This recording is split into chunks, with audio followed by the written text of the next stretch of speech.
Assalamualaikum warahmatullahi wabarakatuh. Bismillahirrahmanirrahim. Alhamdulillahi rabbil alamin. Wassalatu wassalamu ala asyrafil anbiya'i wal mursalin nabiyyina Muhammadin wa ala alihi wa sahbihi ajma'in. Rabbi syrah li sadri wa yassir li amri wahlul 'uqdatan min lisani yafqahu qawli, amma ba'du. Puji dan syukur bagi Allah Subhanahu wa taala. Selawat dan salam atas Nabi kita Muhammad sallallahu alaihi wasallam, juga atas ahli keluarga baginda, para sahabatnya dan para pengikutnya sehinggalah ke hari kiamat. Alhamdulillah. Syukur pada Allah juga di atas limpahan rahmat dan segala nikmat yang Allah Ta'ala kurniakan kepada kita. InsyaAllah pada pagi ini kita akan baca hadis-hadis yang telah disepakati oleh Bukhari dan Muslim. Hadis-hadis yang telah disepakati oleh Bukhari dan Muslim. Mudah-mudahan dia menjadi tanda kasih kita dan cinta kita kepada Rasulullah sallallahu alaihi wasallam. Di zaman orang semua mendakwa mereka mencintai Rasulullah sallallahu alaihi wasallam, kita pun termasuk jugalah. Kita kata kita pun sayang kepada Rasulullah sallallahu alaihi wasallam.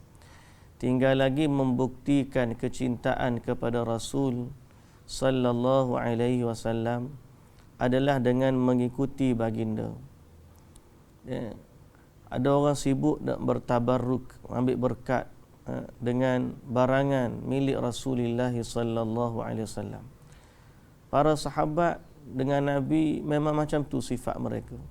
Hatta air wuduk Nabi sallallahu alaihi wasallam mereka berlumba-lumba nak ambil keberkatan daripadanya. Tapi setelah Nabi wafat sallallahu alaihi wasallam, maka barang tinggalan peribadi Nabi, ada yang sahabat simpan, ada yang sahabat tak simpan. Yang simpan pun akhirnya mereka bawa bersama mereka, dan ada yang tanam bersama mereka waktu mereka meninggal, dan ada yang lama kelamaan kita pun tak tahu isu peperangan yang berlaku di negara umat Islam. Berlaku peperangan di Syam, berlaku peperangan di Iraq zaman Tatar, Mongol dan sebagainya. Berlaku pula khilafah Turki Uthmaniyah, kemudian habis. Zaman berzaman sehingga akhirnya tak tahu di mana dah artifak tinggalan Nabi sallallahu alaihi wasallam. Sampai ke hari ini tidak ada orang yang boleh pastikan kesahihan satu pun benda tinggalan Nabi sallallahu alaihi wasallam dari sudut pakaian dan seumpama dengannya. Okey. Tapi ada sesuatu lain daripada artifak tinggalan Nabi, sesuatu yang para ulama sangat jaga, dan dia tak hilang walaupun berlaku peperangan, dan dia tidak hilang walaupun orang tu mati, kerana dia telah diwariskan generasi demi generasi dan diperturunkan sehingga dibuat majlis untuk membacakannya, dan disaring pula oleh para ulama yang benar dari yang salah atau yang lemah dari yang kuat, dan disaring pula yang benar dari yang palsu, sehingga akhirnya mereka telah meninggalkan satu khazanah yang sangat bernilai dan berharga untuk umat Islam, iaitulah hadis Rasulullah sallallahu alaihi wasallam.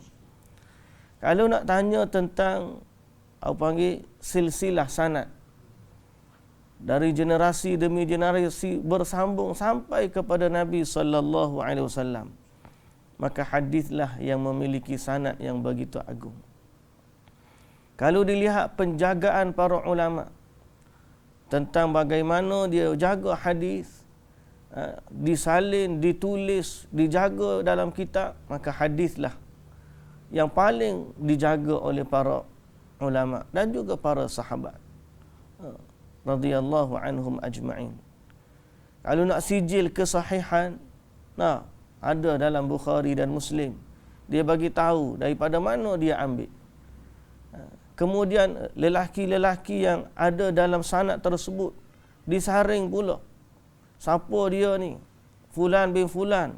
Ngajinya jadi mana? Tok guru dia siapa? Amalannya bagaimana? Dia bukan cek seorang, dia bukan cek dua orang.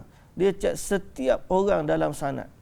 Ada ribuan lelaki yang telah tercatat nama-nama mereka dalam biografi perawi hadis. Siyar A'lamun Nubala. Kisah-kisah orang-orang yang hebat. Yang mana mereka ni telah menjadi para penjaga kepada hadis Rasulullah sallallahu alaihi wasallam. Maka inilah yang benar bagi mereka mencintai Rasulullah sallallahu alaihi wasallam. Inilah yang benar. Dia baca hadis Nabi. Dia membuktikan kecintaan mereka kepada Nabi sallallahu alaihi wasallam dengan membacakan hadis-hadis Rasulullah sallallahu alaihi wasallam.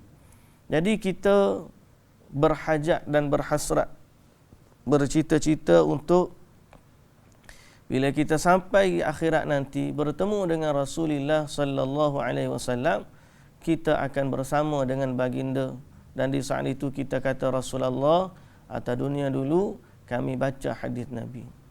Okey.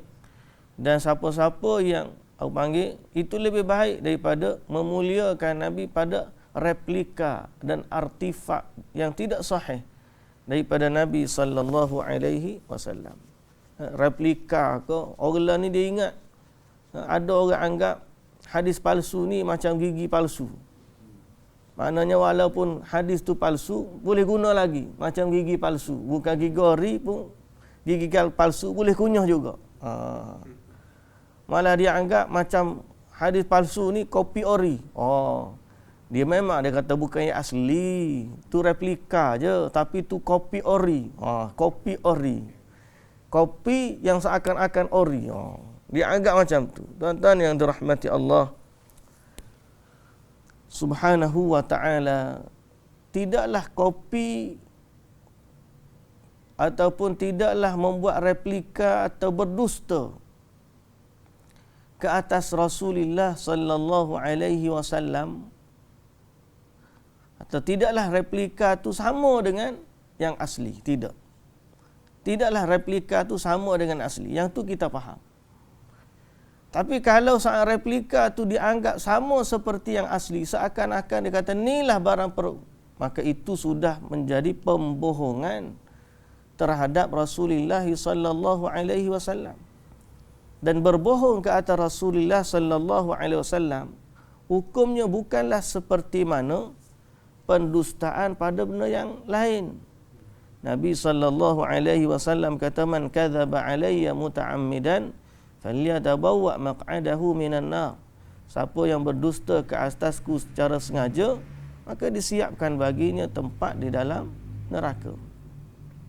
Jadi sebab itu kita mesti hati-hati berinteraksi dengan Rasulullah sallallahu alaihi wasallam. Cinta kepada Nabi tidak menghalalkan berdusta ke atas baginda. Walaupun ada golongan Karamiyah, kalau saya tak silap, yang membolehkan cipta hadis palsu ni kerana nak menggalakkan baca Quran, nak menggalakkan solat berjamaah, nak menggalakkan solat sunat. Dia mengharuskan cipta hadis palsu. Rekalah hadis apa pun, yang penting orang baca Quran. Rekalah hadis apa, yang penting orang datang solat ni. Dia lupa Nabi sallallahu alaihi wasallam sangat marah kepada pendustaan. Tak boleh. Dan kita berpadalah dengan hadis-hadis yang sahih. Hak sahih ni pun tak habis nak baca ni. Tuan-tuan, kitab kita ni, 1/3 pun tak siapa lagi ni kita ni. 1/3 pun tak siapa lagi. 1/4 pun saya ingat belum sampai. Kita semua ada 1400 muka surat. Kitab kita ni 1400 muka surat. Kita baru baca 329. Nah, 1/4 tak hafal lagi. Allahu Akbar. Jadi sebab itu kita kata berpada dengan yang sahih sudah cukup bagi kita. Quran kan ada, hadis yang sahih dan ada. Jadi nak sibuk dengan perkara-perkara luar daripada tu, alangkah banyaknya masa kita yang rugi. Baik, maka tanpa memanjangkan kalam mukaddimah kita terus kepada bacaan kita pada hadis hari ini, iaitulah pada bab jawazul jamaah fin nafilati was salati ala hasirin wa khumratin wa thawbin wa ghairiha minat tahirat. Bab berjamaah dalam salat sunat. Berjamaah dalam salat sunat. Dan juga salat di atas tikar dan kain yang suci. Dan kain yang suci. Baik, kita baca. Hadis yang ke-386 dari hadis Maimunah radhiyallahu anha. Qalat kana Rasulullah sallallahu alaihi wasallam yusalli wa ana hidha'ahu wa ana haidun wa rubbama asabani thawbuhu idha sajad. Qalat wa kana yusalli 'ala al-khumrah. Muttafaqun alaih. Maimunah radhiyallahu anha berkata, Rasulullah sallallahu alaihi wasallam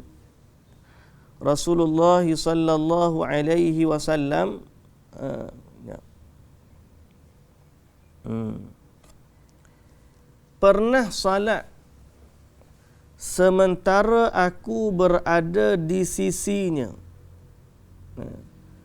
Sementara aku berada di sisinya. Makna Nabi SAW solat di rumah, solat sunat, kemudian Maimunah ni ada di sebelah dengan Nabi SAW.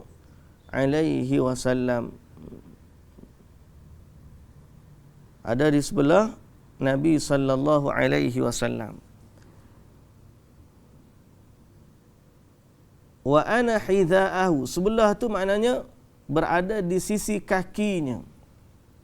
Nabi salat, Maimunah duduk sebelah kaki Nabi sallallahu alaihi wasallam. Okey.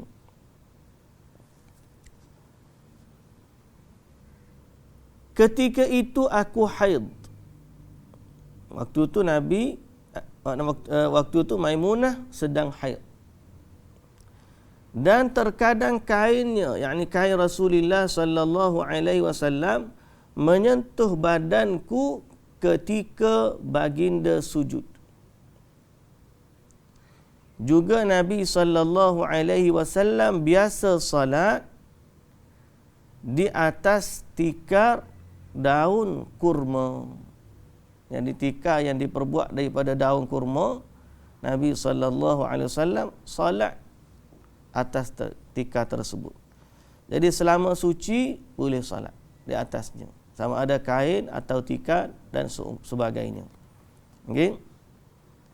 Dan andai kata pakaian kita tu menyentuh, sebab dia sedang haid masa tu, wanita haid tersentuh dia tak apa, tidak, wanita haid tu tidak najis, tidak najis. Padahal dia tu duduk sebelah Nabi sallallahu alaihi wasallam. Baik. Kita pergi kepada hadis yang seterusnya. Bab fadlu salatil jamaah wa intidharis salah. Bab keutamaan salat berjamaah dan menunggu salat jamaah. Tunggu salat. Kalau Abang Fadi biasa dia tunggu ustaz lama.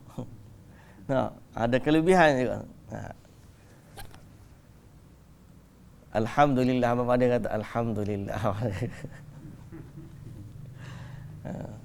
Bab tunggu solat berjamaah, keutamaan solat berjamaah dan tunggu solat jemaah. Tunggu solat jemaah ni maknanya, satu, tunggu daripada azan ke iqamat.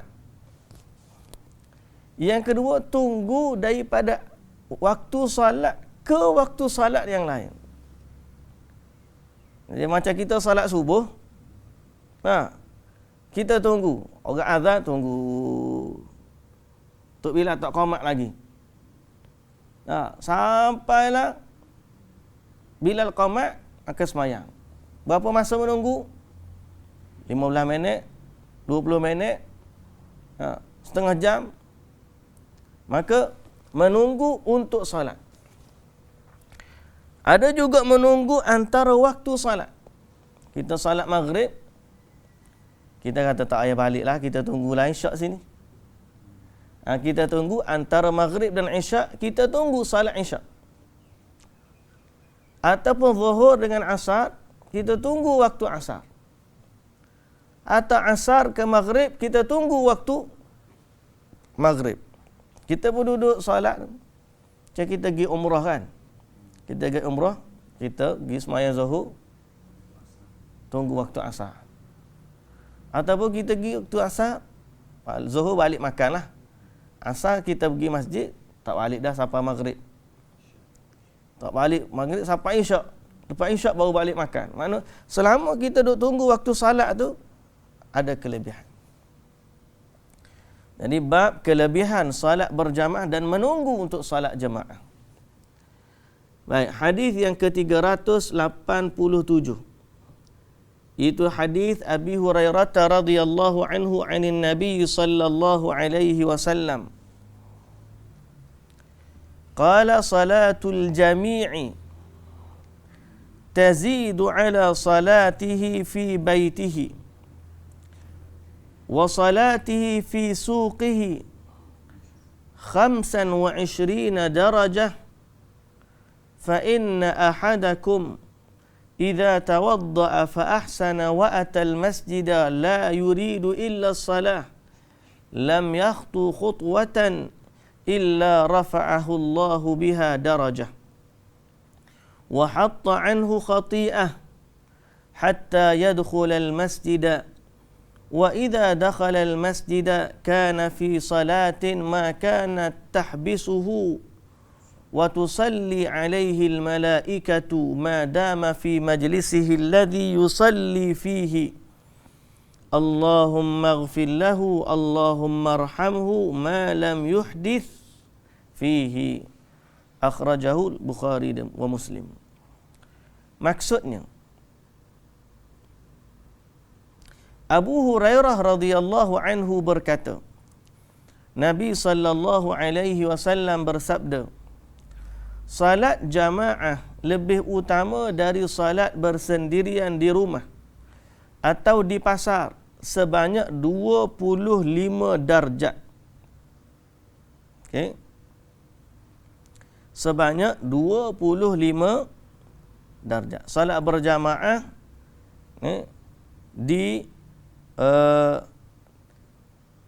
salat berjamaah lebih baik daripada salat bersendirian di rumah atau salat dia di pasar dia. Mana tak datang salat berjamaah di masjid, salat di pasar.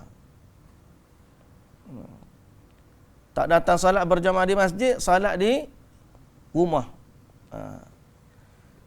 Salat berjamaah lebih baik daripada salat di rumah dan di pasar 25 darjat. Kita dah bahaskan kelebihan salat berjamaah. Ada riwayat 25 dan ada riwayat 27.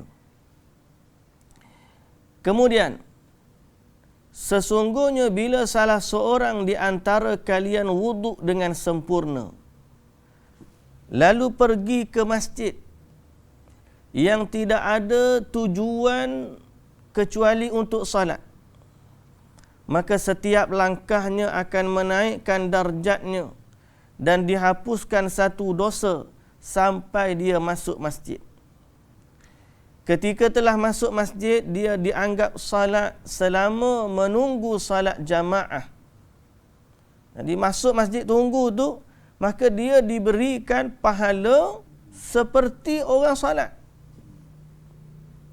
Dia dianggap salat selama menunggu salat jamaah.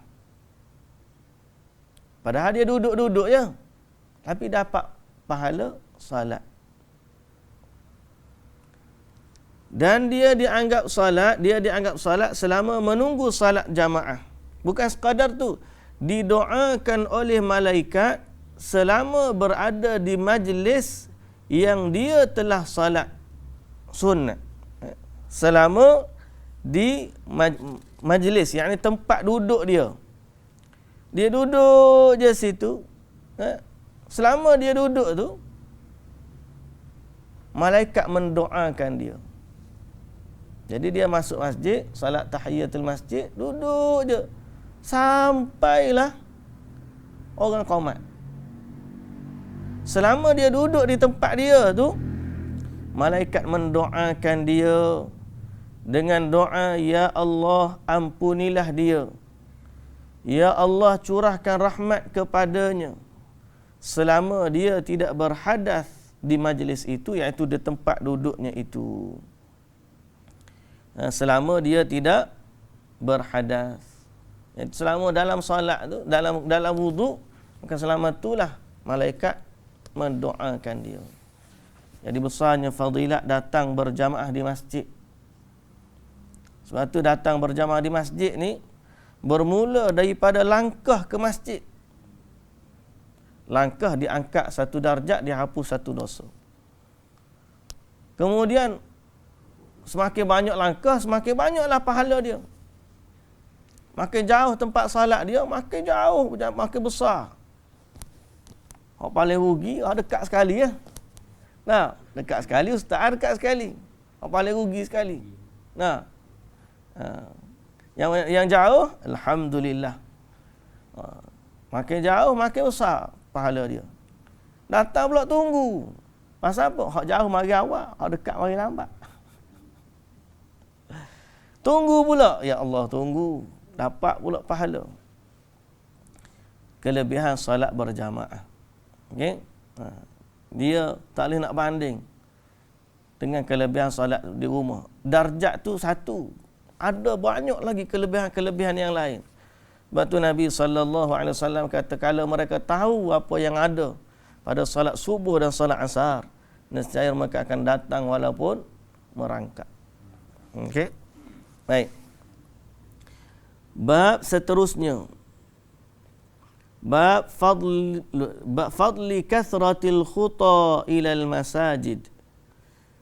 Bab fadilat memperbanyakkan langkah ke masjid.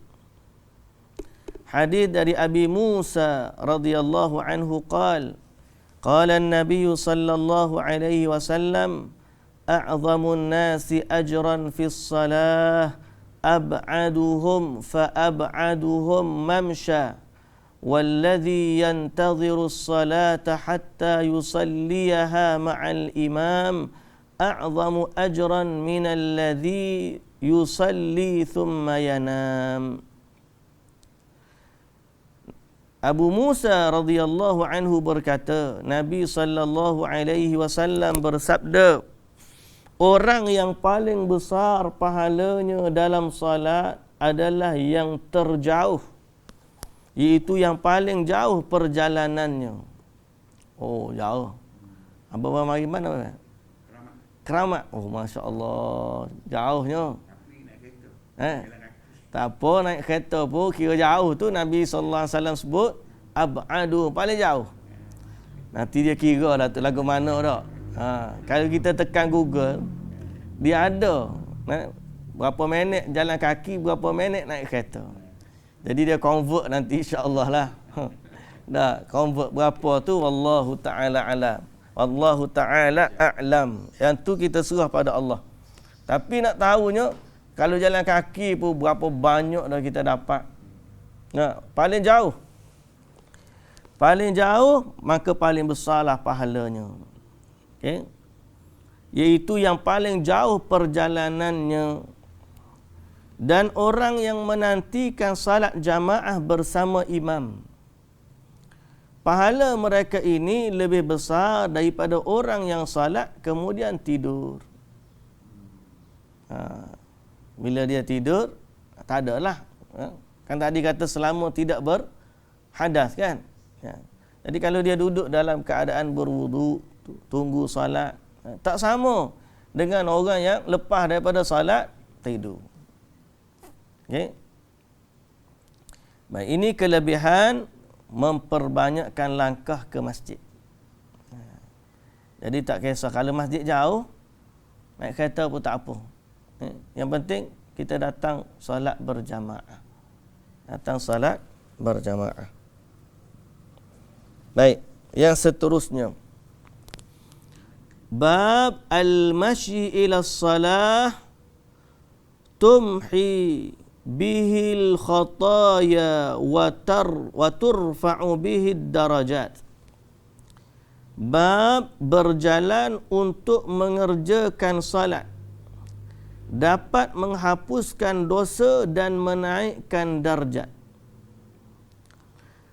Hadis ke-389 dari hadis Abi Hurairah radhiyallahu anhu annahu sami'a Rasulullah sallallahu alaihi wasallam yaqulu ara'aytum law anna naharan bi babi ahadikum yaghtasilu fihi kulla yawmin khamsan ma taqulu dhalika yubqi min daranihi qalu la yubqi min daranihi shay'a qala fadhalika mithlu as-salawatil khams yamhu Allahu bihil khataya muttafaqun alaih. Abu Hurairah radhiyallahu anhu telah mendengar Rasulullah sallallahu alaihi wasallam bersabda, bagaimana pendapatmu jika ada sungai di depan pintu rumahmu yang boleh engkau mandi setiap hari 5 kali? Apakah mungkin ada kotoran yang tersisa? Kalau mandi 5 kali sehari, ada kotor dekat badan? Para sahabat menjawab, tidak akan ada lagi kotoran yang tersisa sedikit pun. Nabi SAW bersabda, begitulah perumpamaan salat 5 waktu. Allah Azza wa Jalla akan menghapuskan semua dosa dengannya. Jadi ni fadilat yang seterusnya, selain daripada mendatangkan pahala, salat berjamaah juga menghapuskan dosa. Okey. Pergi tu dapat pahala, dihapuskan dosa. Okey. Di sini Nabi SAW kata salat jamaah tu sendiri. Kamu mandi 5 kali sehari. Begitulah perumpamaan salat 5 waktu, Nabi kata.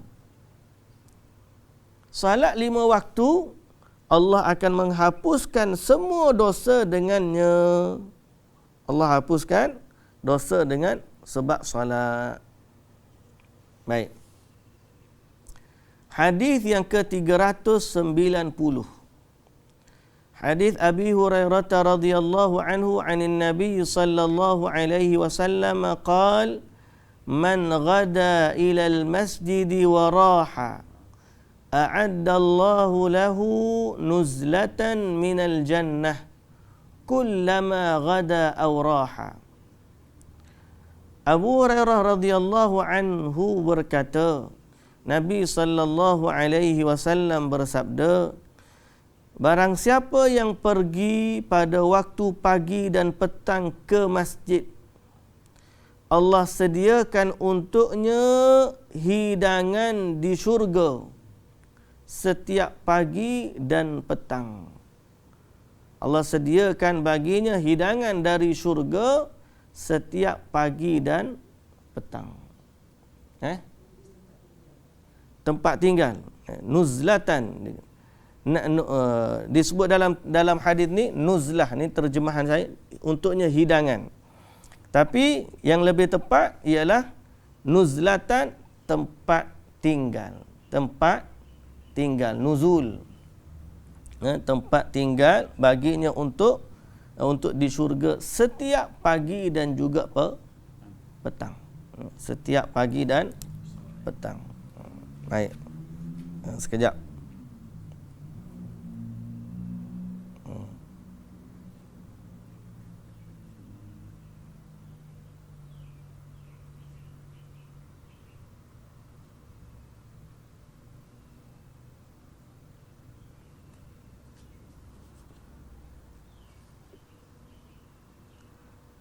Atau bukan nuzlatan, afwan.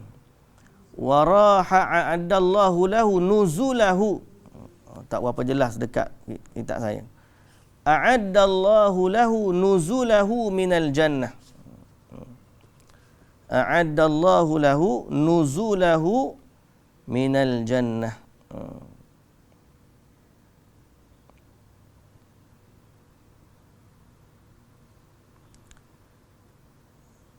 Ada dalam riwayat nuzulan minal jannah.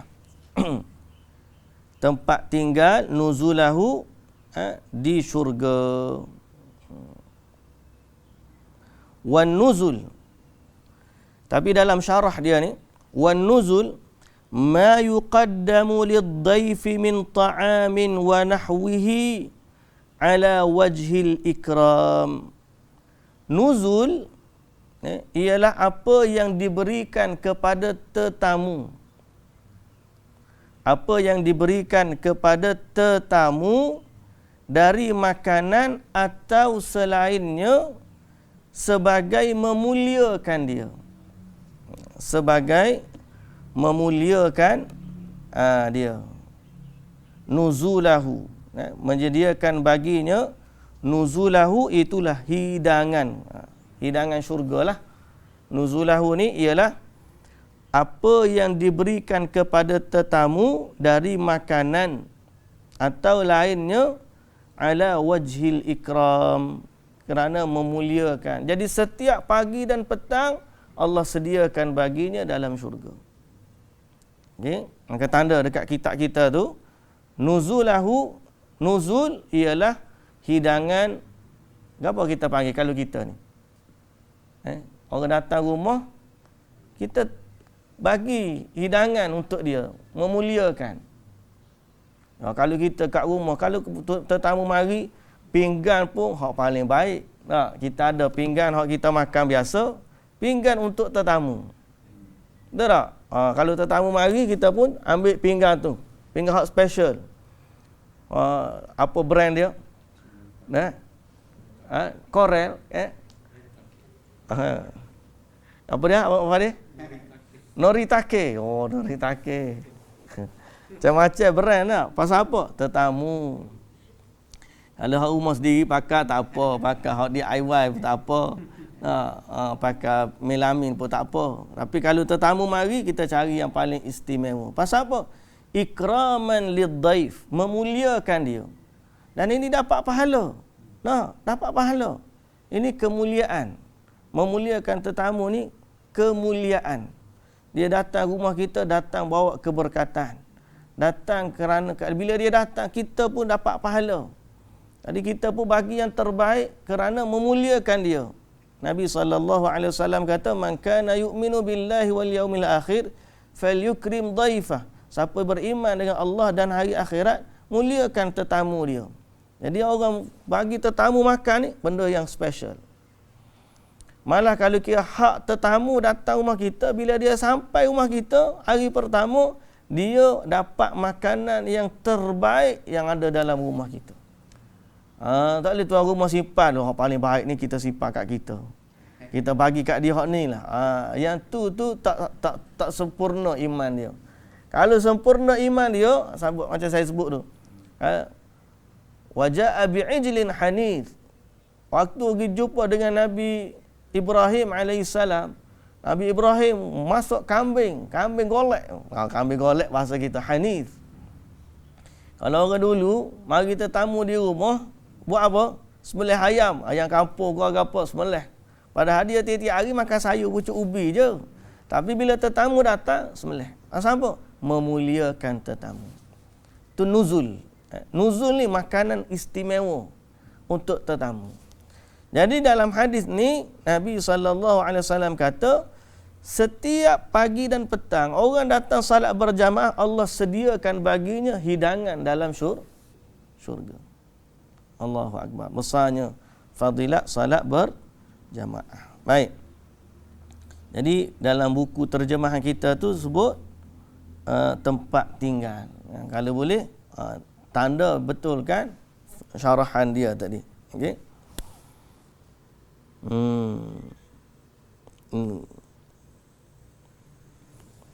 Kita pergi kepada bab yang seterusnya. Bab man ahaqqu bil imamah. Bab man ahaqqa bil imamah. Maksudnya bab siapa yang berhak menjadi imam. Hadis Malik ibn al-Huwairith radhiyallahu anhu. Qala ataitu an-nabiy sallallahu alaihi wasallam fi nafarin min qaumi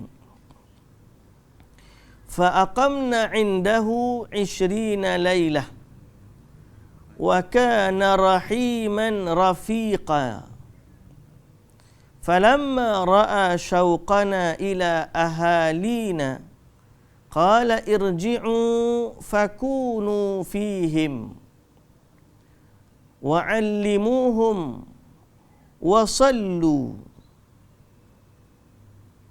fa idza hadaratis salah wa sallu fa idza hadaratis salah falyu'adhdhil lakum ahadukum wal ya'ummakum akbarukum. Malik bin Huwairith radhiyallahu anhu berkata, aku dan beberapa orang kaumku menemui Nabi sallallahu alaihi wasallam dan tinggal bersama baginda selama 20 hari. Jadi dia datang daripada kampung dia, daripada jauh, datang jumpa Nabi di Madinah dan duduk di Madinah selama 20 hari. Kemudian Nabi sallallahu alaihi wasallam kana rahiman. Dia ni rahim. Rahim ni pengasih lah. Nabi sallallahu alaihi wasallam dia penuh kasih dan juga sayang. Rahiman rafiqan. Ketika baginda melihat kerinduan kami kepada keluarga kami, baginda telah merasa kami telah rindu kepada keluarga kami. 20 hari Nabi tengok, dia orang ni teringat kepada keluarga dah ni 20 hari. Maka baginda bersabda, kembalilah kalian. Baliklah. Balik. Tinggallah di tengah-tengah keluarga kalian. Itu bergabunglah bersama mereka. Ajarkanlah kepada mereka dan salatlah bersama mereka. Nabi suruh balik, duduk kampung, ajar mereka dan salat bersama mereka. Apabila waktu salat telah tiba, bila tiba waktunya salat, maka hendaklah salah seorang di antara kalian azan dan menjadi imam di antara kalian orang yang paling tua. Hendaklah mengimami salat kalian adalah yang paling tua di antara kalian. Yang paling tua di antara kalian. Baik, hadis ni dalam bab imam yang paling layak menjadi imam. Baik, tuan-tuan muslimin dan muslimat yang dirahmati Allah. Hadis ni, hadis Bukhari dan Muslim, menunjukkan kepada kita betapa Nabi sallallahu alaihi wasallam suruh yang paling tua di antara mereka jadi imam. Persoalan dia, siapakah yang paling layak menjadi imam? Apakah hadis ni sudah cukup ataupun ada hadis-hadis lain yang menunjukkan kriteria menjadi imam? Okey. Bila dihimpunkan hadis-hadis, ada banyak riwayat yang cerita tentang perintah Nabi sallallahu alaihi wasallam suruh jadi imam. Dari riwayat Imam Muslim, yakni hadis kita ni Bukhari Muslim. Riwayat Imam Muslim dari Abu Sa'id Al-Khudri radhiyallahu anhu, Nabi sallallahu alaihi wasallam kata, apabila 3 orang, maka solatlah berjamaah. Ada 3 orang, solat jemaah. Dan hendaklah mengimami, orang yang paling berhak mengimami mereka ialah orang yang paling pandai baca Quran. Orang yang paling pandai baca Quran. Jadi dalam riwayat hak kita ni, pagi ni depan kita, paling tua. Ada riwayat Imam Muslim, paling pandai baca Quran. Kesimpulan daripada hadis-hadis yang banyak dikumpulkan, yang paling berhak dibacakan atau dijadikan imam ialah orang yang paling pandai baca Quran. Bukan baca sahaja, dan juga faham tentang maknanya. Paling faham, paling pandai baca Quran dan paling pandai fiqh salat. Maknanya gitulah. Bukan paling tinggi CJ dia. Kan? Dia ni ada PhD, orang ni ada master, orang ni ada degree. Orang ni SPM. Kita tolak hak PhD lah sebab dia PhD kan. Tiba-tiba bukan dia yang paling pandai. Hak paling pandai baca Quran ni hak SPM. Tapi kalau SPM ni hafal Quran, semayang laju punyalah main, hak tua belakang duk kukang tunggal langgang, tak boleh juga. Dia paling pandai baca Quran dan paling faham fiqh salat. Sebab dia nak memimpin orang salat. Bacaan saja tak cukup. Zaman dulu bila Nabi sebut orang paling aqra'uhum li kitabillah ni, maknanya orang yang baca dan faham. Zaman kita ni pandai baca banyak, hak fahamnya tak banyak. Hak fahamnya tak ramai. Jadi paling pandai baca Quran dan paling faham fiqh salat. Nak jadi imam, nak baca panjang mana, waktu solat kena pandai fiqh. Kalau tiba-tiba ada budak dok menangis, pendekkan solat. Ni enggak tak pandai, pakai baca je, lagi tak habis lagi tu tak rakaat. Nah, kemain pula rukun fi'linya, intiqalatnya laju dan sebagainya macam-macam. Jadi hak paling utama ialah paling pandai baca Quran dan paling fiqh. Okey. Kerana orang yang paling pandai baca Quran pada zaman sahabat telah didahulukan kepada orang-orang yang lain, sahabat-sahabat yang lain, walaupun umur mereka masih muda. Okey. Jadi mereka menghimpunkan antara ilmu dan amal.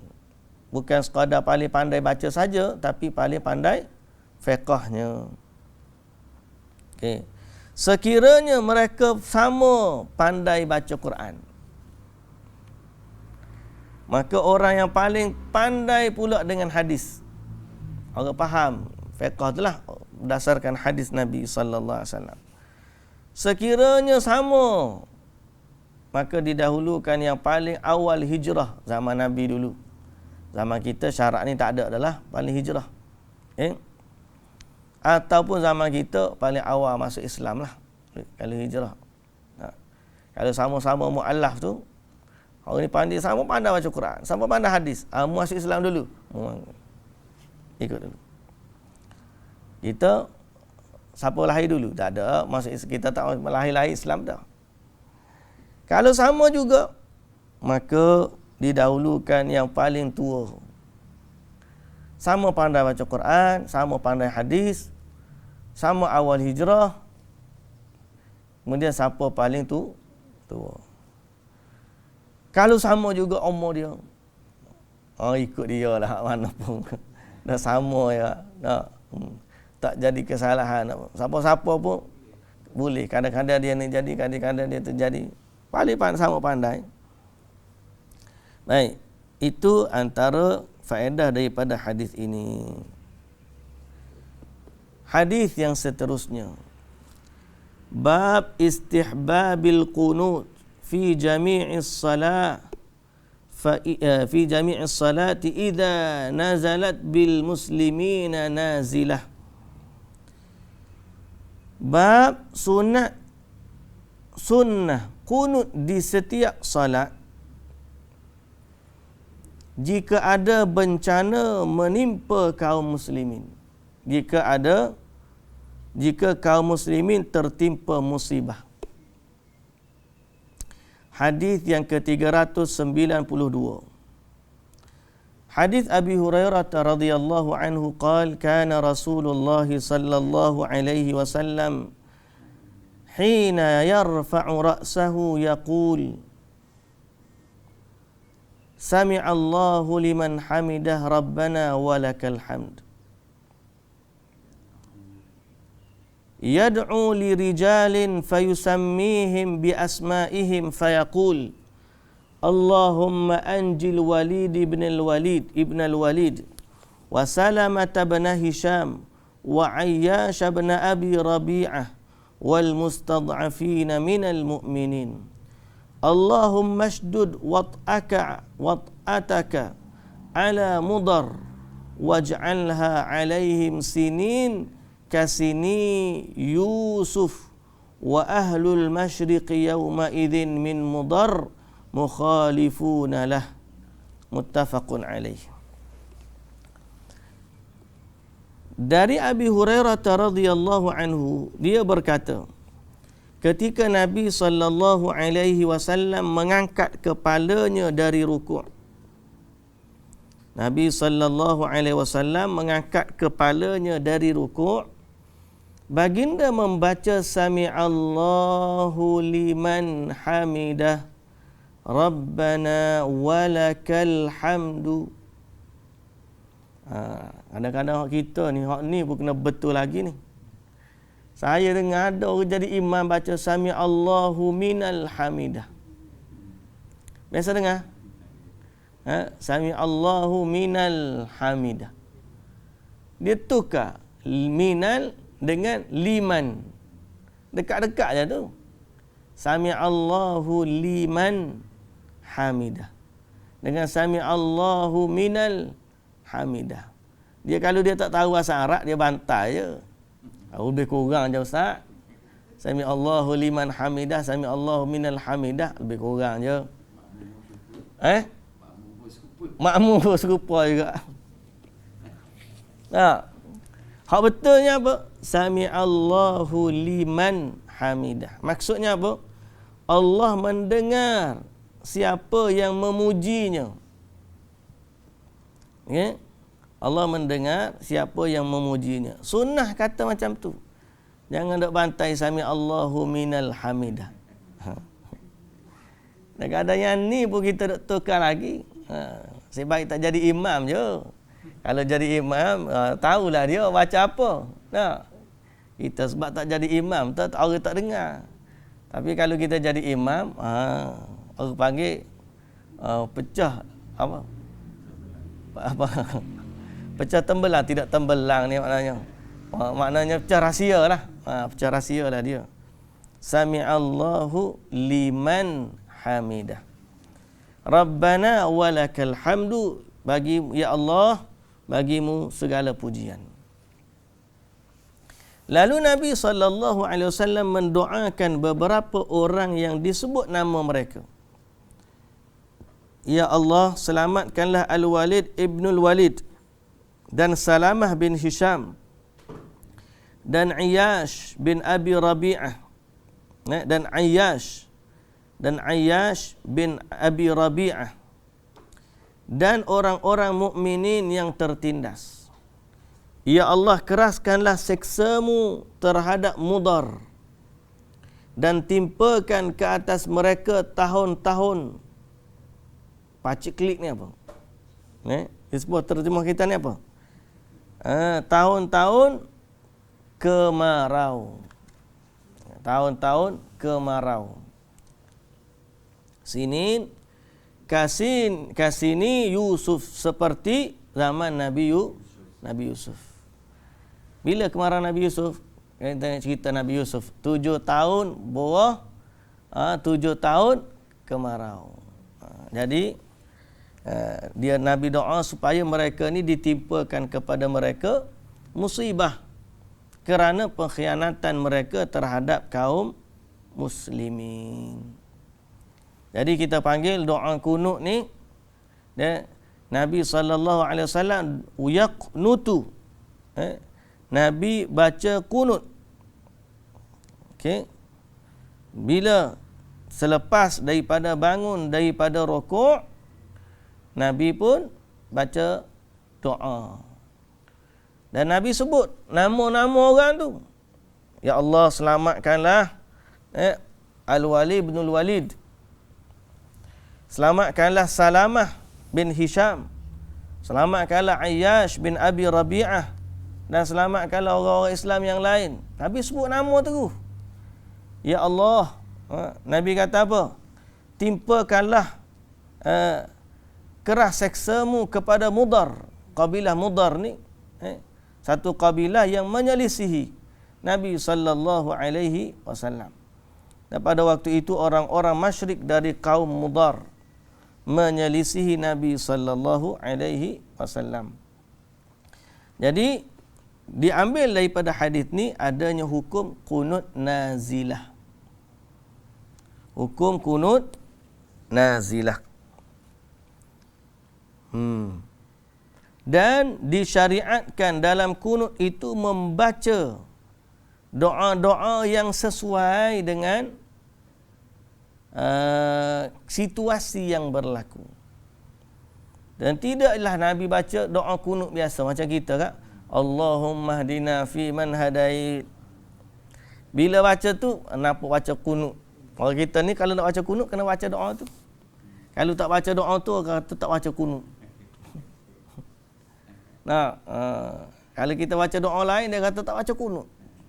Padahal kunut ni doa selepas daripada rukuk. Dan masyru'nya disyariatkan baca sesuai dengan musibah yang menimpa. Okey, musibah yang menimpa. Dalam riwayat yang seterusnya, hadis Anas radhiyallahu anhu qala qanata an-nabiy sallallahu alaihi wasallam syahran yad'u ala ri'lin wa dhakwan. Nabi sallallahu alaihi wasallam pernah baca kunut selama sebulan dan mendoakan binasa atas suku Ri'lin dan juga Dhakwan. Suku Ri'lin dan juga Dhakwan. Okey. Hadis yang seterusnya. Hadis yang ke-394. Hadis Anas an Asim qal sa'altu Anasan radhiyallahu an Asim. Okey, hadis Anas an Asim tak? Hadis Anas an Asim dari Asim. Dia berkata, sa'altu Anasan radhiyallahu anhu 'anil qunut. Aku tanya Anas tentang kunut. Kita baca hadis dulu. Qala qabla ar-ruku' faqultu inna fulanan yaz'umu annaka qulta ba'da ar-ruku'. Faqala kadhab. Thumma haddathana 'anil nabiy sallallahu alaihi wasallam annahu qanata syahran ba'da ar-ruku'. Okay. Yad'u ala ahya'in min bani Sulaim. Qala ba'atha 40 aw 70 yashukku fihi min al-qurra ila unasin min al-musyrikin. Fa'arada lahum ha'ula faqataluhum wa kana bainahum wa bainan nabiy sallallahu alaihi wasallam ahdun. Fama ra'aituhu wajada ala ahadin ma wajada alaihim. Dari Asim, dia berkata, aku bertanya Anas tentang qunut. Dia menjawab sebelum rukuk. Asim berkata, fulan berkata sesudah rukuk. Anas berkata, dusta. Kemudian dia menceritakan kepadaku bahawa Nabi sallallahu alaihi wasallam berkunut sebulan lamanya sesudah rukuk. Nabi kunut lepas rukuk. Sebulan lamanya dan mendoakan akan binasa. Mendoakan binasa atas beberapa suku dari Bani Sulaim. Kenapa Nabi marah, Nabi baca doa tu? Dia kata apa? Kerana Nabi sallallahu alaihi wasallam mengutuskan 40 atau 70 orang yang mahir baca Quran. Nabi hantar kepada orang musyrikin. Mereka datang kononnya nak belajar Quran. Minta Nabi hantar utusan kepada mereka, orang-orang pandai baca Quran. Padahal dia ni nak perangkap. Nabi pun hantar. Hadis ni juga menunjukkan, cerita ni juga menunjukkan Nabi SAW tak tahu benda gaib. Kalau Nabi tahu apa yang akan berlaku, Nabi tak hantar. Tapi Nabi hantar. Sebab Nabi tak tahu benda gaib. Nabi sangka mereka benar. Kemudian sampai tempat sana mereka diserang hendak dan dibunuh.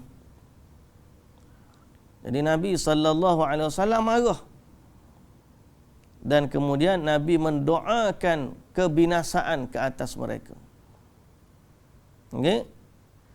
Padahal tiba-tiba dihadang oleh mereka dan semuanya dibunuh. Padahal di antara mereka dengan Nabi ada perjanjian damai. Maka belum pernah Nabi SAW merasa sedih terhadap sesuatu seperti saat kejadian itu. Muttafaqun alaih. Jadi Nabi doa qunut disebabkan perkara yang menimpa umat Islam pada waktu itu. Nabi sebut Ri'lin, Zakwan. Nabi sebut nama kabilah-kabilah tersebut yang telah mengkhianati Nabi sallallahu alaihi wasallam. Baik. Hadis yang ke-395.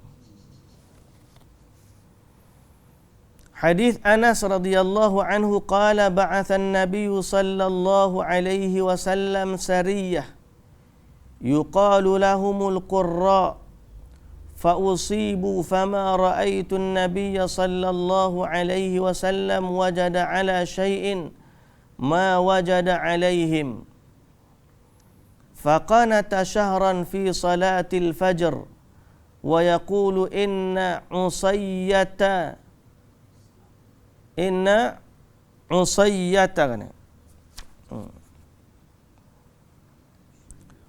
inna usayyata asawullaha wa rasulah.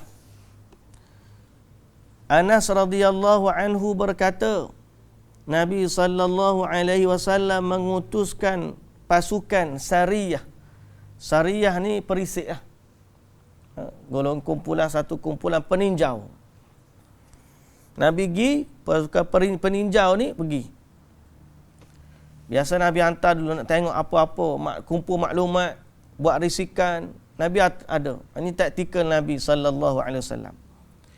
Tapi akhirnya kumpulan ini bertemu dengan musuh dan dibunuh.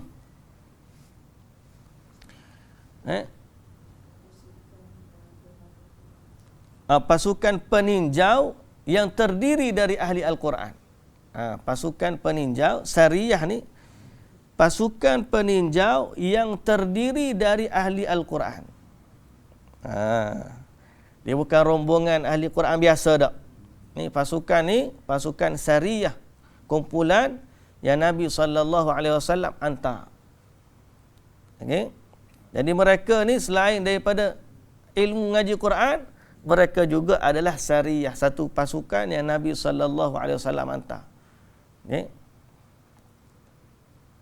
Jadi kalau tengok kepada hadis yang sebelumnya, mereka dihantar kepada satu kumpulan kaum musyrikin yang ada perjanjian dengan Nabi SAW. Jadi mereka ni terpilih 70 atau 30 qurra para ahli Quran. Okay. Fa'usibu, tiba-tiba mereka terbunuh. Nabi SAW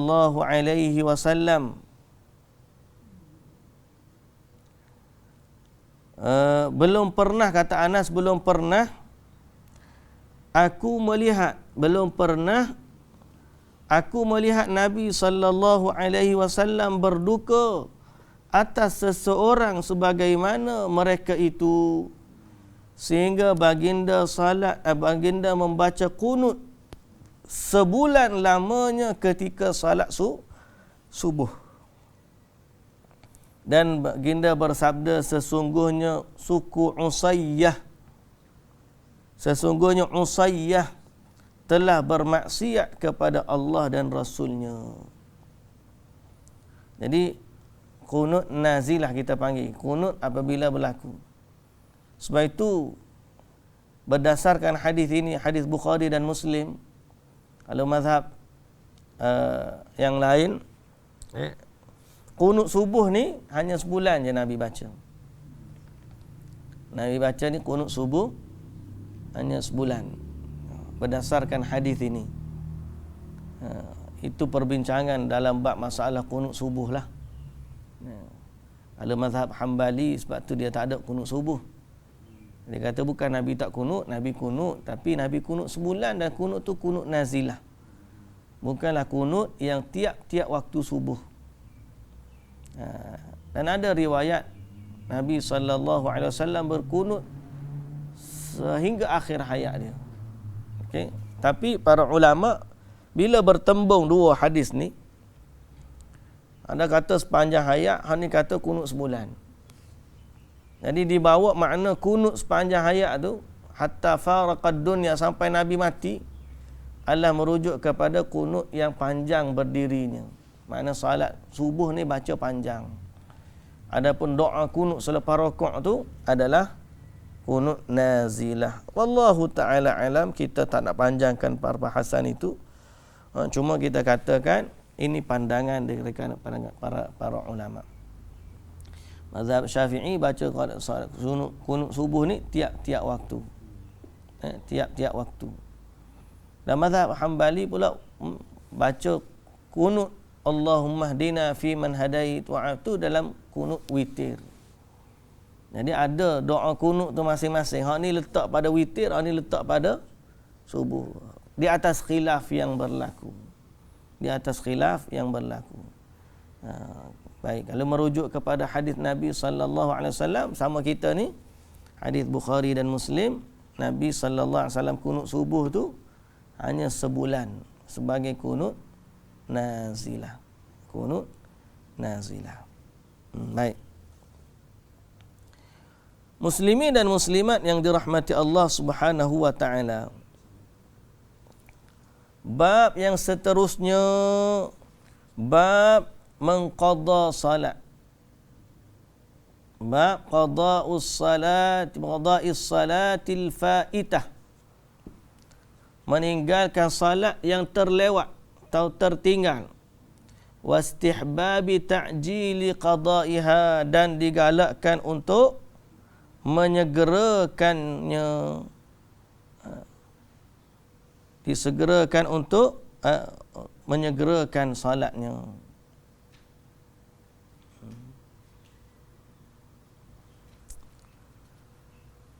Baik, panjang ni hadis ni.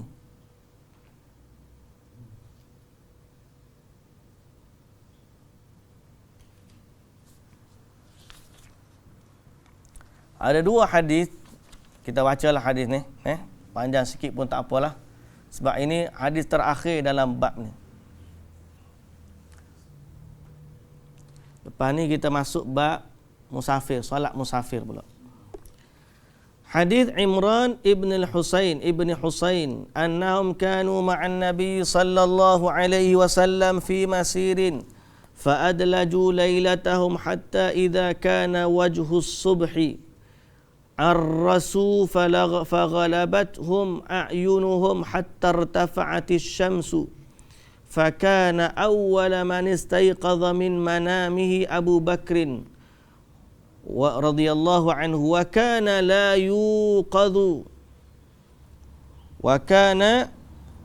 لا يوقظ رسول الله صلى الله عليه وسلم من منامه حتى يستيقظ فاستيقظ عمر فقعد أبو بكر عند رأسه فجعل يكبر ويرفع صوته حتى استيقظ النبي صلى الله عليه وسلم فنزل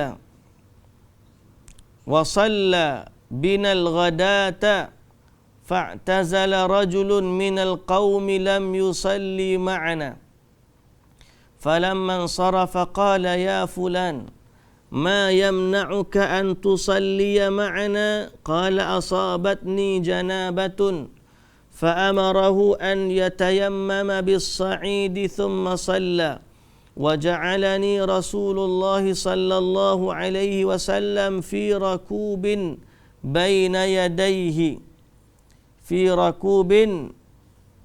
يديه وقد عطشنا عطشا شديدا فبينما نحن نسير إذا بامرأة سادلة رجليها بين مزادتين فقلنا لها أين الماء فقالت إنه لا ماء فقلنا كم بين أهلك وبين الماء قالت يوم وليلة فقلنا انطلقي إلى رسول الله صلى الله عليه وسلم قالت وما رسول الله فلم نملكها من أمرها حتى استقبلنا بها النبي صلى الله عليه وسلم فحدثته بمثل الذي حدثتنا غير أنها حدثته أنها مؤتمة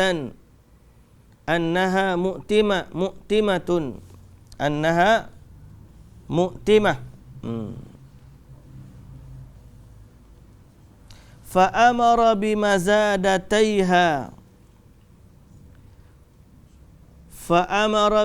بمزادتيها فمسح في العزلاوين فشربنا عطاشا 40 رجلا حتى روينا فملأنا كل قربة معنا وإداوة غير أنه لم نسق بعيرا وهي نسقي بعيرا ya.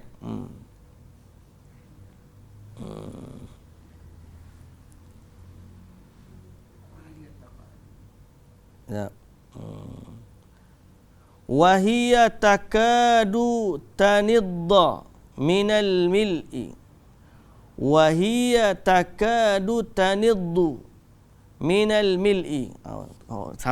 Saya ni dia sambung, salah cetak ni. وهي تكاد تنض من الملء ثم قال هاتوا ما عندكم فجمع لها من الكسر والتمر حتى أتت أهلها فقالت لقيت أسحر الناس أو هو نبي كما زعموا فهدى الله ذلك الصرم bitilkal mar'ati fa aslamat wa aslamu. Muttafaqun alaih. Cerita panjang cerita ni, tapi cerita menarik ah. Dari Imran bin Husain radhiyallahu anhu berkata, ketika para sahabat bersama Nabi sallallahu alaihi wasallam melakukan sebuah perjalanan dan sampai larut malam masih di perjalanan, bahkan sampai akhir malam barulah mereka istirahat sampai tertidur. Jalan malam sampai idza kana wajhus subh, dekat-dekat subuh dia berjalan-jalan sampai dekat dengan subuh, barulah mereka ni berehat, kemudian tertidur. Barulah mereka istirahat sampai mereka tertidur dan bangun ketika matahari telah terbit.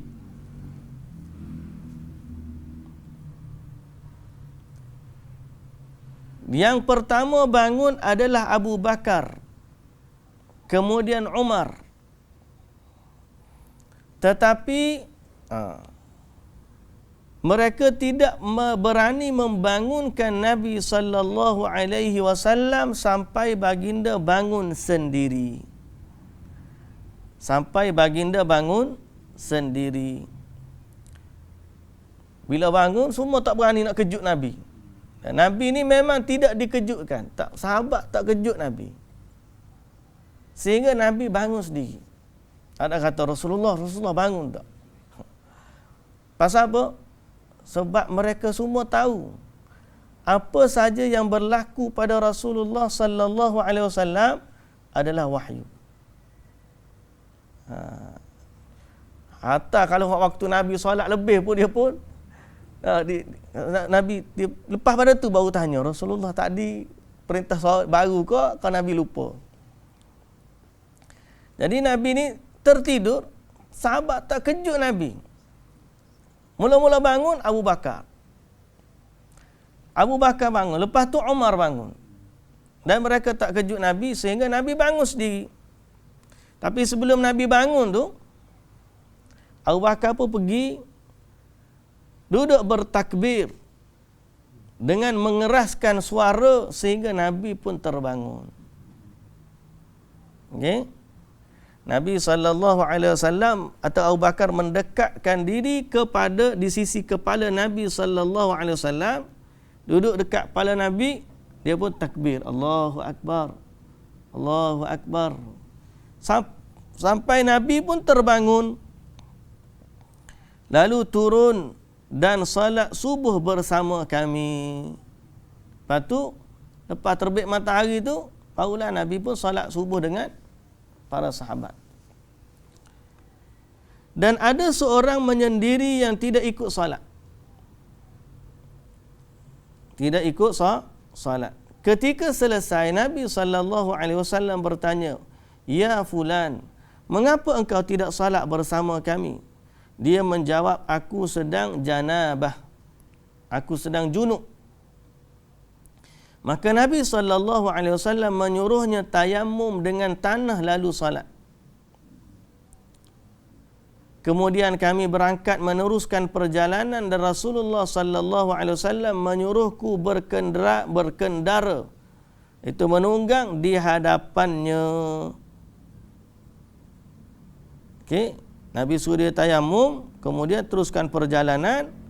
Nabi pun suruh Imran bin Husain naik duduk dengan Nabi sallallahu alaihi wasallam, duduk depan dia, naik duduk depan Nabi. Naik unta dengan Nabi lah sallallahu alaihi wasallam. Kemudian ada boleh ada pelana dia tu. Kemudian Nabi sallallahu alaihi wasallam, kami pun berangkat meneruskan perjalanan. Dalam perjalanan sedang kami merasa sangat haus. Jalan-jalan haus, sangat haus. Dalam perjalanan kami bertemu dengan wanita yang sedang melepas kakinya di antara dua tempat air. Okey. Di antara dua tempat air. Yang sering diistilahkan sebagai mizadah. Melepas kakinya di antara dua tempat air. Lalu kami tanya, ada bekas berisi air ni, dia dua bekas berisi air. Kami tanya, ada air ke tak? Dia kata tak ada air. Dia bawa bekas daripada air, kaki dia juntai. Kemudian kami tanya, ada air? Dia kata tidak ada air. Lalu dia tanya, berapa jarak di antara keluargamu dengan air?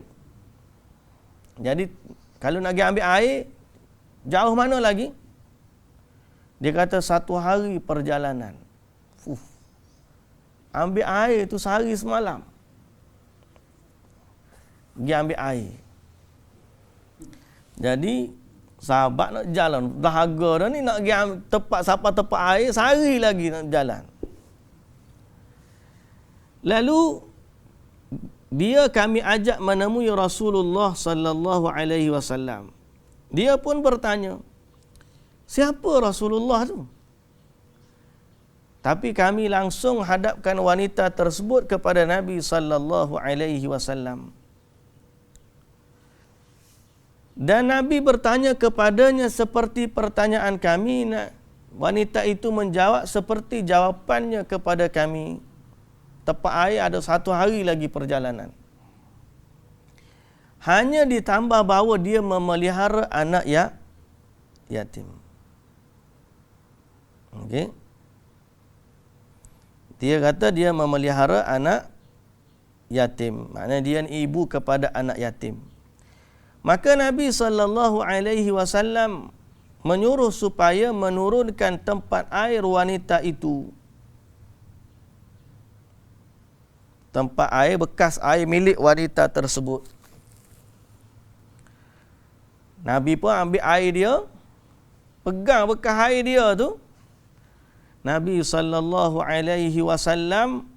menyuruh kami minum sehingga puas dan mengisi tempat air kami sehingga penuh. Hanya saja kami tidak memberi minum unta. Tetapi air itu masih tetap mengalirkan air dan penuh. Jadi bekas dia tu tak habis. Sahabat minum, tak habis air dalam bekas. Isi pula bekas air sahabat ni, tak habis lagi air. Ni kira mukjizat lah. Kira mukjizat. Wanita tadi dia balik daripada tempat ambil air, bawa 2 bekas dia tu. Sahabat tanya, air ada? Dia kata, air tak ada sini, kena pergi cari air jauh. Mana tempat air tu? Ada sehari perjalanan. Allah, jauhnya. Sahabat daga belaka.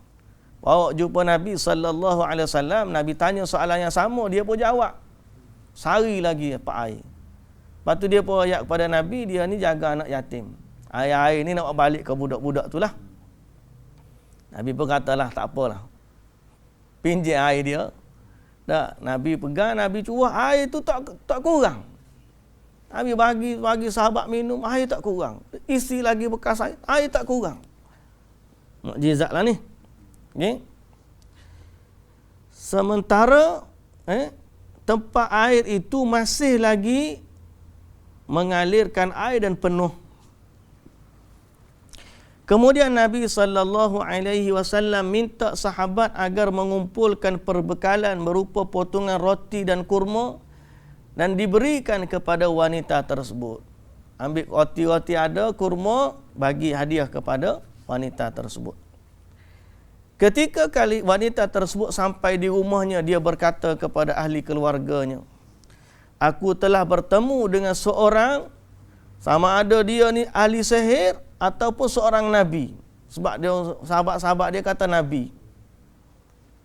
Kemudian Allah Subhanahu wa taala memberikan hidayah kepada orang-orang di daerah itu dengan keterangan wanita itu, dia pun masuk Islam dan orang-orang sekelilingnya juga masuk Islam. Sebab air je. Dapat hidayah, dia pula jadi pendakwah mengislamkan kaum dia. Hebat. Ni hebat ni. Zaman dulu baru masuk Islam. Sekarang masuk Islam. Kita ni satu taman perumahan pun tak boleh nak ayak. Allahul musta'an. Dia masuk Islam. Jadi hadis ni menceritakan tentang apa? Nabi SAW, satu cerita mukjizat itulah. Tapi hadis ni didatangkan dalam bab salat berjamaah, iaitu kalau terlepas salat berjamaah, maka boleh salat berjamaah qada tu secepat waktu yang ada, di awal, sesegera mungkin. Nabi SAW bila terlepas salat berjamaah, maka Nabi pun qada secara berjamaah dengan para sahabat. Macam biasalah, macam salat biasa. Jadi disunatkan untuk menyegerakan qada. Yang kata terlepas solat, Allah terlepas dah, tak apalah, kita jalan dululah. Kita semayang nanti, singgah tempat mana-mana kita. Boleh juga muka terlepas tu. Tapi Nabi SAW menyegerakan qada. Bila bangun, macam kita tak kerana tu. Kalau dia panggil qada ataupun tertidur, bangun daripada tidur, Nabi kata salatlah waktu dia tersedar daripada tidur. Berkenaan dengan qada, saya difahamkan bahawa solat orang yang lupa ialah apabila dia sedar. Orang yang tidur apabila dia bangun. Solat adalah kewajiban. Siapa yang tak mengikut waktunya telah melakukan dosa besar. Dan cara nak membuatinya ialah dengan taubat. Dengan taubat. Jadi macam mana? Adakah kita boleh qada saya saja ni? Maknanya bukan dengan kerana disebabkan oleh lupa ataupun disebabkan oleh tidur. Saja kata kita tengah kita pergi shopping mana-mana, terlepas waktu, balik qada. Waktu dia kita melakukan masa dalam waktu dia. Sekali. Okey. Yang saya fahamkan tu faham dah tadi. Hak qada saja tadi apa? Bila kita tertinggal ni sama ada kita terlupa atau tertidur. Okey. Lepas tu kalau saja je, kita nak pergi shopping. Pergi shopping mana-mana. Lewat dengan apa ni? Kita balik rumah kita qada lah. Masa asar tak semayang tu kan. Jadi tinggalkan solat, maknanya pergi shopping tu sampai habis waktu solat. Sampai habis waktu solat, kita balik maghrib kan, kita qada asar. Dia nak shopping lah, asar tu shopping dulu. Sampai balik rumah baru semayang maghrib. Qada. Banyak terjadi kan? Banyak terjadi gitu tu. Jadi jawapannya tak boleh. Tak boleh saja-saja nak tinggal solat kerana nak shopping, tak boleh. Kerana sengaja tak boleh. Qada solat kerana meninggalkan solat kerana sengaja. Kan banyak jadi tu yang orang pergi. Banyak jenis lagu tu ni. Banyak. Orang pergi solat, pergi shopping asar, balik semayang rumah.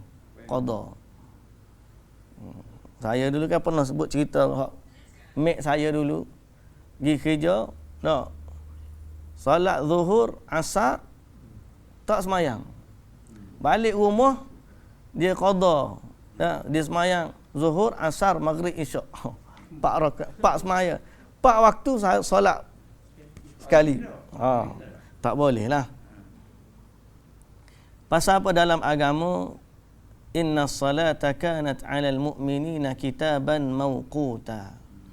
Kefarduan salat ni bagi orang mukmin adalah mengikut waktunya. kefarduan yang ditentukan waktunya.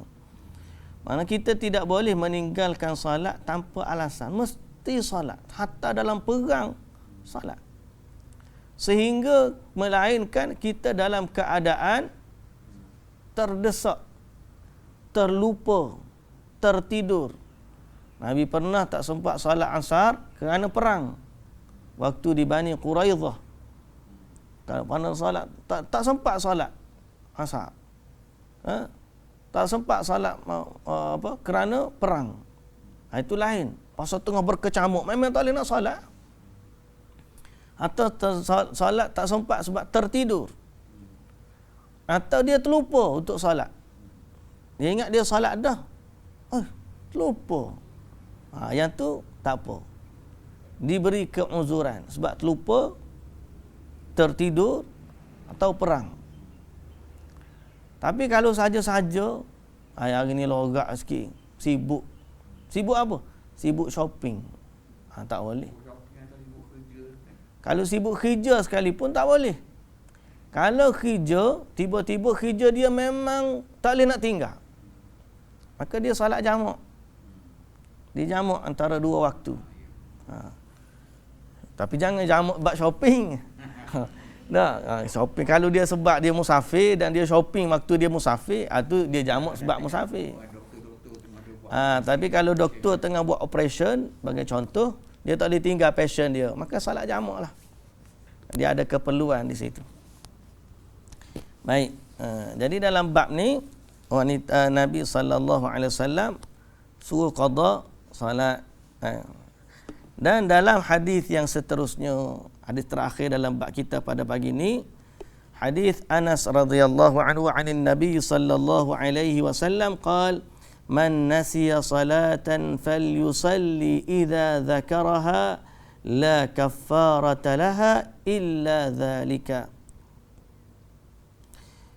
Anas radhiyallahu anhu berkata, Nabi sallallahu alaihi wasallam bersabda, siapa yang lupa suatu salat maka harus segera mengerjakannya setelah dia ingat. Setelah dia ingat, semayang cepat-cepat.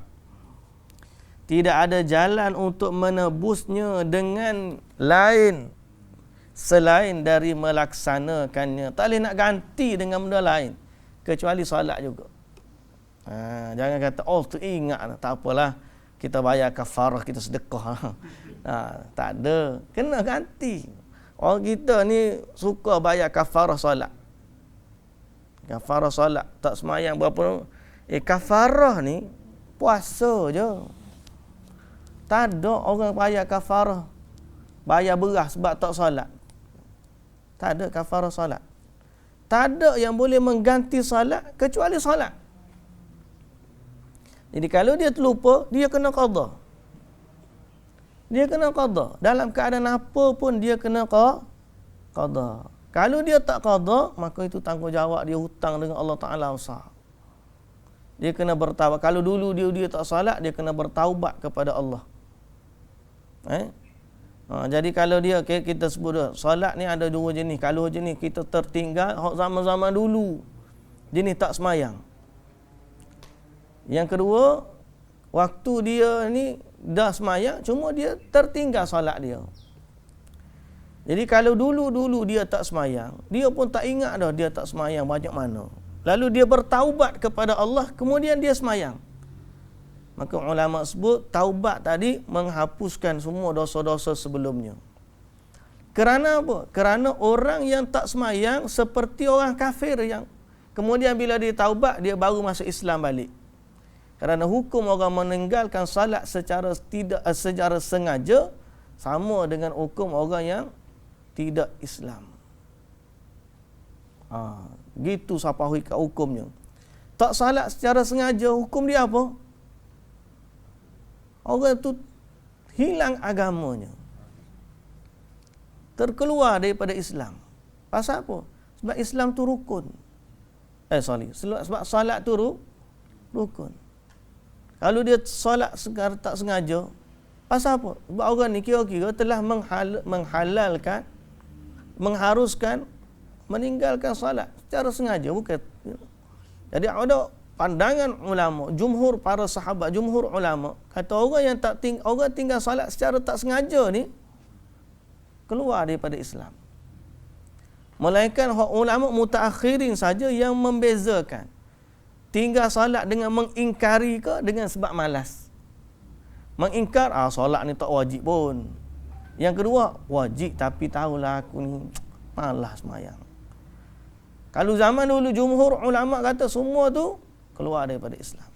Jadi bila dia bertaubat kemudian dia solat, maka dia seakan-akan dia baru masuk Islam. Maka hukum orang baru masuk Islam, dia tak kena qada semua hak dia buat dalam keadaan dia tidak Islam. Jadi sebab tu pandangan dalam masalah qada solat-solat yang dulu-dulu yang tak ingat, kita pun tak tahu banyak mana dah tak solat. Pasal memang dulu puluh tahun tak solat. Maka bertaubatlah dengan taubat nasuha. Tapi kalau solat tu dia memang ahli solat dah, cuma kadang-kadang dia tak semayang. Mungkin semayang 2 waktu, semayang 3 waktu. Kemudian mungkin semayang waktu dia ingat, waktu dia tak ingat. Maka waktu dia wajib kena qada. Tak boleh dia kata aku nak bayar kafarah sedekah, tak boleh. Dia kena qada. Tidak boleh menghapuskan solat menggantikan salat kecuali salat juga. Tidak ada tebusan yang lain. Besarnya hak salat fardu.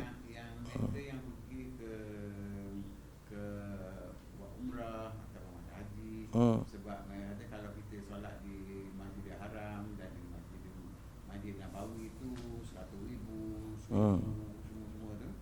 Jadi kata dia pergi buat itu untuk qada hak lain. Dia kira semayang dulu. Menarik juga soalan ni. Saya ulang balik supaya pendengar kita dengar. Dia kata dia dulu tak solat, kemudian sampai di Mekah satu solat sama dengan 100,000. Jadi kira hak solat-solat dulu tak payah ganti dah lah. Nasib baik Abang kata tu solat hak lepas. Kalau dia kata jenis macam saya pergi haji tiap-tiap tahun ni, dah sebulan duduk sana, 2 bulan duduk sana. Satu solat dah 100,000, aku balik ni tak payah solat dah lah. Bawa kepada depan. Tak lagi nanya. Jadi hukum fadilat tak sama dengan hukum solat sebenar. Pahala berganda tidak menggugurkan kefarduan yang ada. Jadi hak kena qada tetap kena qada walaupun dia solat di Mekah dah. Pahala 100,000 kali ganda, tapi dia tetap kena qada kalau solat dia tertinggal dulu. Okey, tetap kena qada. Tu mazhab 4 mazhab memang kata memang kena qada lah. Kecuali sifat tertinggal solat yang macam kita sebut tadi, yang dulu-dulu yang zaman kita jahiliyah dulu. Kalau dah taubat, maka taubat nasuha tu menghapuskan semua. Tapi kalau zaman dulu duk cerela-cereluk orang panggil, kejap semayang, kejap tak semayang kadang-kadang, mana kita tu tidak kata tak semayang suruh, tapi ada waktu-waktu itu kena qada. Yang tu kena qada.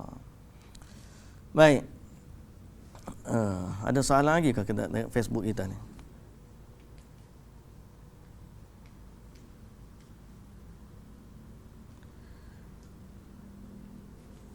Kena niat qada ke ustaz solat ke solat macam biasa saja?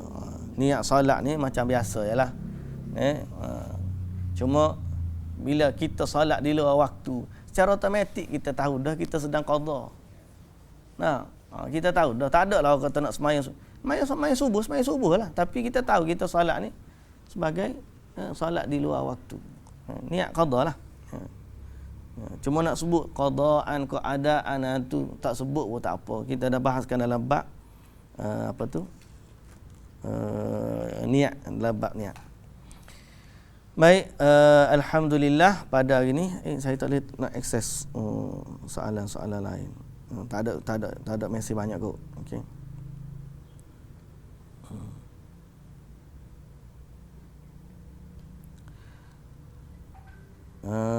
Baik, kita berhenti setakat tu dah. Alhamdulillah kita berhenti pada hadis 397. InsyaAllah nanti pada minggu hadapan kita akan masuk kepada bab yang baru, iaitulah kitab salatul musafirin wa qasriha, kitab salat bagi orang musafir dan tata cara qasarnya. Okey, wallahu taala a'lam. Subhanakallahumma wa bihamdika asyhadu an la ilaha illa anta astaghfiruka wa atubu ilaik. Aqulu qawli hadza wa astaghfirullahal azim li wa lakum. Wassalamu alaikum warahmatullahi wabarakatuh.